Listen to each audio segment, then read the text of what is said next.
मुख्यमंत्री डॉक्टर मोहन यादव की अध्यक्षता में आयोजित कैबिनेट बैठक में राज्य के समग्र विकास को लेकर कई महत्वपूर्ण और दूरगामी निर्णय लिए गए।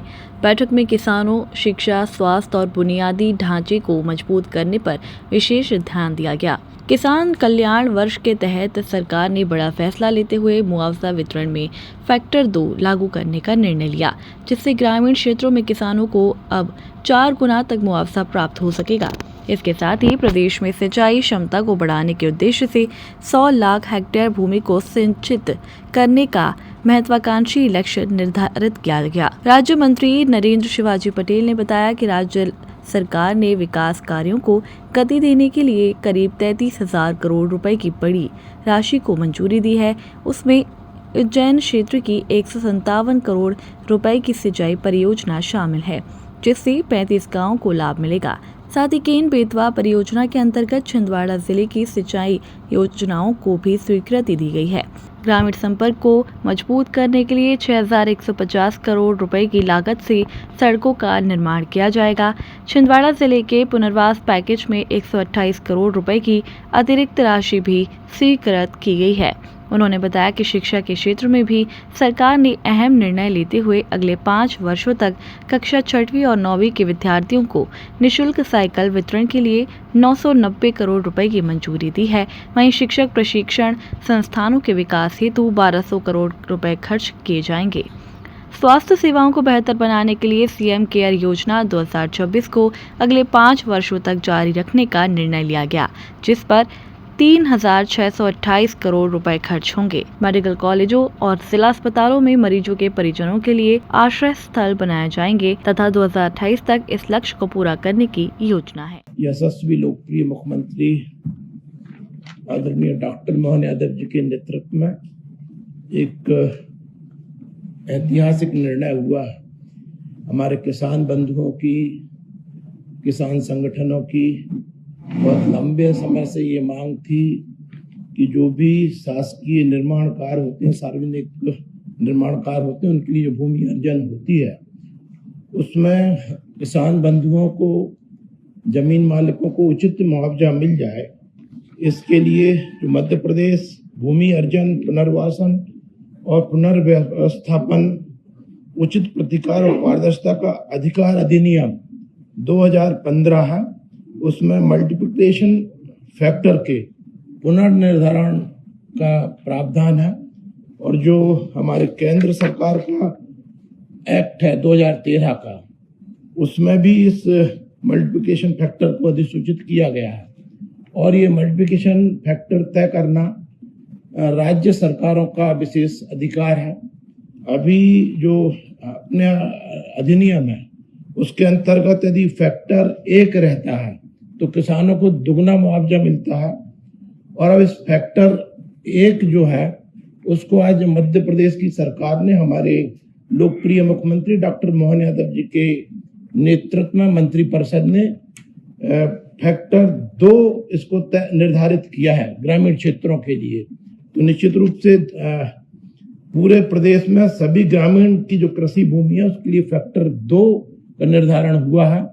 फैक्टर 2 होने के परिणाम स्वरूप अब 4 गुना मुआवजा हमारे प्रदेश के किसानों को मिला करेगा। यदि किसी भी शासकीय कार्य के लिए, सार्वजनिक निर्माण कार्य के लिए यदि भूमि अर्जन की जाएगी, निश्चित रूप से ये एक ऐतिहासिक निर्णय है हमारे किसान भाइयों के हित में। साथ में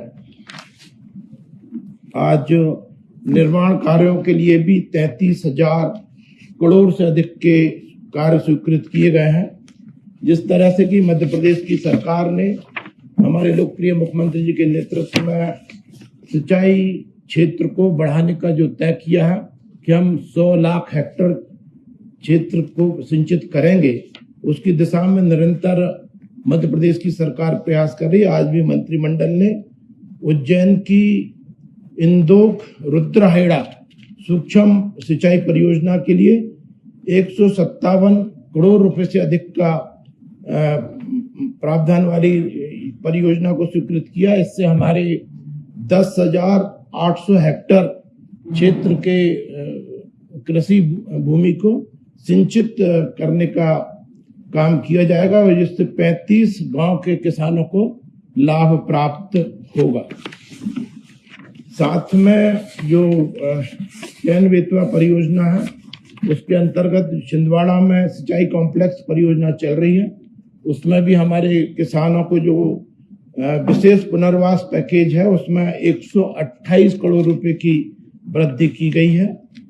इससे 628 ग्राम लाभान्वित होने हैं छिंदवाड़ा जिले के। तो निश्चित रूप से इस परियोजना से जो लाभान्वित गांव है तेजी से ये परियोजना लागू हो। 1,90,500 हेक्टेयर क्षेत्र में ये सिंचाई परियोजना बन रही है। इस पुनर्वास पैकेज से इस परियोजना को निर्माण कार्य में गति मिलेगी। लोक निर्माण विभाग के अंतर्गत भी विभिन्न विकास कार्यों के लिए 25,164 करोड़ रुपए की स्वीकृति प्रदान की गई है। इसके अंतर्गत ग्रामीण सड़कों एवं अन्य जिला मार्गों के निर्माण और उन्नयन के लिए लगभग 6,150 करोड़ रुपए, पुलों सड़कों के उन्नयन के लिए 1,087 करोड़ रुपए, भवनों के मरम्मत और विभागीय परिसंपत्तियों के संधारण के लिए 765 करोड़ रुपए, बृहद पुलों के निर्माण की योजना के लिए 16वें वित्त आयोग की अवधि में लगभग 9,950 करोड़ रुपए की स्वीकृति प्रदान की गई है।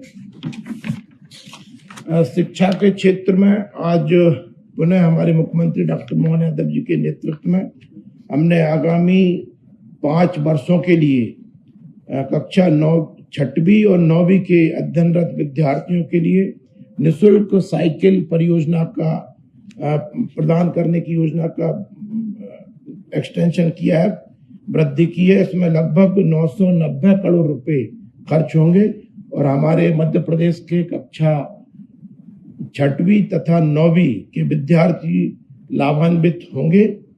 साथ में जो हमारे शिक्षक प्रशिक्षण संस्थाएं हैं उनके खर्चे के लिए तथा उनसे संबंधित संस्थानों के सुदृढ़ीकरण से संबंधित 8 परियोजनाओं के संचालन के लिए 1200 करोड़ रुपए से अधिक की राशि इसमें खर्च की जाएगी। निश्चित रूप से इन प्रशिक्षण संस्थानों से हमारे मध्य प्रदेश के शिक्षकों के प्रशिक्षण से लाभ प्राप्त होगा, जिसका लाभ हमारे मध्य प्रदेश के विद्यार्थियों को प्राप्त होगा। मध्य प्रदेश में उन्नत चिकित्सा सेवाओं की लगभग 5,779 करोड़ रुपए आज स्वीकृत किए हैं। मेरे को बताते हुए आपको बड़ा हर्ष है कि माननीय मुख्यमंत्री डॉक्टर मोहन यादव जी के नेतृत्व में सीएम केयर नाम से एक योजना लाई जा रही है। इस योजना के तहत 3,628 करोड़ रुपए आगामी 5 वर्षों में खर्च करने की योजना बनाई है। इस सीएम केयर योजना के माध्यम से जो ऑन्कोलॉजी है अर्थात जो कैंसर के इलाज के जो 3 सेक्टर हैं, सर्जिकल, मेडिकल एवं रेडिएशन, इसमें वृद्धि की जाएगी। कार्डियोलॉजी, कार्डिक सर्जरी तथा विभिन्न अंगों के जो प्रत्यारोपण की इकाइयां हैं उनके प्रावधान किए जाएंगे।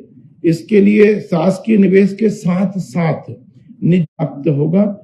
डॉक्टर मोहन यादव जी के नेतृत्व में मध्य प्रदेश के मंत्रिमंडल ने ये बहुत जन उपयोगी निर्णय किया है।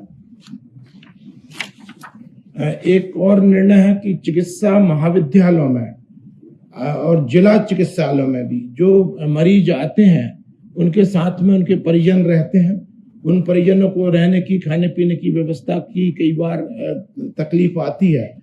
उसके समाधान के लिए इन संस्थानों में हम नो प्रॉफिट नो लॉस के आधार पर नॉन प्रॉफिटेबल ऑर्गेनाइजेशन जो रहते हैं उनके माध्यम से इन सभी जगह चिकित्सा महाविद्यालयों में, जिला चिकित्सालयों में ऐसी व्यवस्था करेंगे कि उनकी परिजनों के रहने की और खाने पीने की समुचित व्यवस्था हो सके।